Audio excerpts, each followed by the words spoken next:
तर मित्रांनो, स्वागत आहे तुमचं आजच्या व्हिडिओमध्ये. या व्हिडिओत आपण पिंपरी चिंचवड महानगरपालिकेतर्फे जी अग्निशामक दलामध्ये फायरमॅन पदांची भरती निघालेली आहे त्याच्याबद्दलची ऑफिशियल PDF आणि संपूर्ण माहिती आपण या व्हिडिओमध्ये पाहतोय.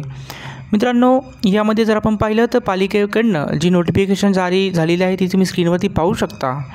या भरतीसाठी जर तुम्हाला अर्ज करायचा असेल तर ऑनलाईन अर्ज या ठिकाणी 26 एप्रिल 2024 पासून चालू होत आहेत आणि तुमची अर्ज करण्याची लास्ट डेट असणार आहे 17 मे 2024 पर्यंत. संध्याकाळी 6 वाजेपर्यंत तुम्ही अर्ज करू शकता 17 तारखेच्या. ओके, तर मित्रांनो, जर तुम्ही या ठिकाणी अप्लाय करताय तर तुमची परीक्षा ही साधारणतः पुढील 1-2 महिन्यामध्ये होईल. यामध्ये जर आपण पाहिलं तर परीक्षेचा दिनांक आणि ठिकाण तुम्हाला pcmcindia.gov.in ह्या ऑफिशियल वेबसाईटवरती तुम्हाला पाहायला मिळेल. ओके, तर मित्रांनो, खाली येऊया. खाली आल्यानंतर आपण जे काही पोस्ट आहेत आणि कसं आरक्षण असणार आहे, कोणत्या पोस्टसाठी किती जागा आहेत, म्हणजे कोणत्या कास्टसाठी किती जागा आहेत ते पण पाहूया. यामध्ये जर आपण पाहिलं तर मित्रांनो, आरक्षणाचा टेबल तुम्ही पाहू शकता आणि त्यानुसार कास्ट पण पाहू शकता. ओके, आणि जागा पण पाहू शकता. यामध्ये तुम्हाला सांगायचं झालं तर होमगार्ड ह्या पदासाठी 8 पदे या ठिकाणी राखीव असणार आहेत. होमगार्डसाठी. अनाथांसाठी या ठिकाणी 2 पदे राखीव आहेत. ओके, आता त्यानंतर जर आपण पाहिलं तर अजासाठी 20 जागा आहेत. ओके, त्यानंतर आपण जर खुला प्रवर्ग जर पाहिला तर खुला प्रवर्गासाठी या ठिकाणी 43 जागा असणार आहेत. ओके, तर मित्रांनो, आता महाराष्ट्र शासनाने जे मराठा आरक्षण दिलेलं आहे त्या आरक्षणाप्रमाणे तुम्हाला या ठिकाणी फॉर्म भरायचा आहे. EWSसाठी जर आपण पाहिलं तर सेपरेट जागा असणार आहेत 15 जागा.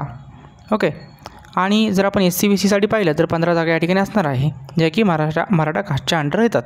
त्या पण तुम्ही या ठिकाणी पाहू शकता. ओके, तर मित्रांनो, खाली येऊया. खाली आल्यानंतर बाकीची महत्त्वाची माहिती पाहूया.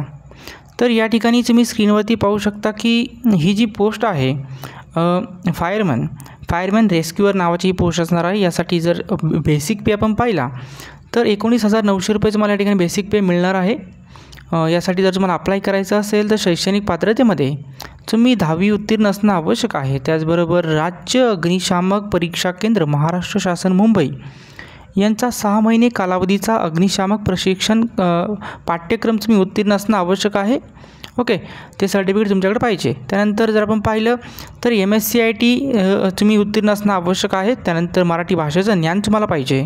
त्याचबरोबर तुमची शारीरिक पात्रतेमध्ये तुमची उंची 165 सेंटीमीटर पाहिजे आणि छाती मिनिमम 81 सेंटीमीटर आणि फुगवून त्याच्यामध्ये 5 सेंटीमीटरची वाढ होणं आवश्यक आहे.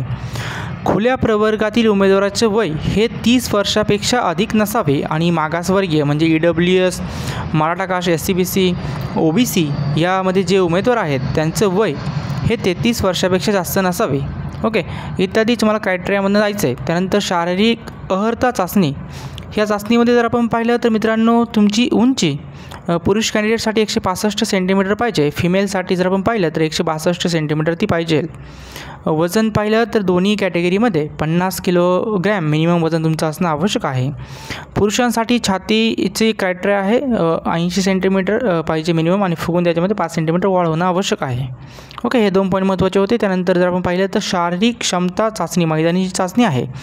त्यामध्ये 1600 मीटर मुलांना धावायचे 30 गुण त्या ठिकाणी असतील. त्यानंतर जमिनीपासून 33 फूट उंचीवर खिडकीस लावलेला ॲल्युमिनियम एक्सटेन्शन शिडीवरती खिडकीपर्यंत वर चढून त्या शिडीने तुम्हाला खाली उतरायचं आहे. 20 फुटाचं अंतर असेल हे. त्यासाठी पण तुम्हाला 20 गुण असतील.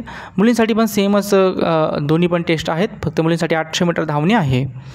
त्यानंतर खाली येऊया. खाली आल्यानंतर वाक्याचे पाहूया. याच्यामध्ये अजून एक आहे की 50 किलोग्रॅम वजनाची मानवी प्रतिकृती खांद्यावरती घेऊन दिलेल्या चौकोनी मार्गाने 60 मिनिटं अंतर तुम्हाला चालणं आवश्यक आहे. त्यासाठी पण तुम्हाला 20 गुण या ठिकाणी आहे. मुलींसाठी जर पाहिलं तर 40 किलोमीटर वजनाची मानवीय प्रतिकृती त्या ठिकाणी असेल त्यांच्यासाठी पण 20 गुण असणार आहे. त्यानंतर 20 फूट उंचीपर्यंत रस्सीवरती चढणे व उतरणे ह्या प्रकारामध्ये तुम्हाला 20 गुण असणार आहे. मुलींसाठी त्यामध्ये गोळाफेक आहे 10 मार्कासाठी. त्यानंतर पुलअप्स मुलांना काढायचे आहेत 10 मार्क असतील. मुलींसाठी लांब उडी असणार आहे त्यासाठी 10 मार्क आहेत आणि पुशअप्स आहेत 10, त्यासाठी पण 10 मार्क आहे. अशा 100 मार्काचा मित्रांनो तुमच्या या ठिकाणी पेपर असणार आहे, हे लक्षात ठेवायचं आहे. ओके, 100 मार्काचा पेपर आहे. मुलींसाठी पण 100 मार्काचा पेपर या ठिकाणी आहे. ओके, खाली येऊया. खाली आल्यानंतर जर आपण वयोमर्यादा पाहिली तर मिनिमम तुमचं एज पाहिजे 18, मॅक्झिमम खुल्या प्रवर्गासाठी आहे 30 वर्ष, मागासवर्गीयांसाठी आहे 33 वर्ष. ओके, लक्षात ठेवायचं आहे. चला खाली येऊया, आता बाकीचे पॉईंट्स पाहूया. तर मित्रांनो, परीक्षा फी. आता परीक्षा फी किती असणार आहे? तर जे मागासवर्गीय आहे, OBC आहेत, EWS आहेत, SC BC आहेत, SC आहेत आणि ST आहेत, तर अशा संपूर्ण मागासवर्गीय कॅन्डिडेटसाठी 900 रुपये या ठिकाणी फी ठेवलेली आहे आणि खुला प्रवर्गासाठी 1000 रुपये या ठिकाणी फी असणार आहे. तर मित्रांनो, यामध्ये माजी सैनिकांसाठी कुठलीही शुल्क नाही आहे, लक्षात ठेवायचं आहे. आणि कोणत्याही कारणास्तव भरती जर रद्द झाली तर तुम्हाला ही शुल्क परत मिळणार नाही, हे पण लक्षात ठेवायचं मित्रांनो. ओके, जोक्सपाट, पण काही रूलच असे गव्हर्नमेंटचे, आपण तरी काय करणार. तर अर्ज कसा भरायचा आहे तर त्याच्यावरती आपण सेपरेट व्हिडिओ आणतो आहे. तर ह्या व्हिडिओमध्ये तुम्हाला काही डाऊट असतील, काही प्रश्न असतील तुमचे, तर नक्कीच कमेंट बॉक्समध्ये विचारा आणि चॅनलला सबस्क्राईब करा, व्हिडिओला मित्रांबरोबर शेअर करा. धन्यवाद.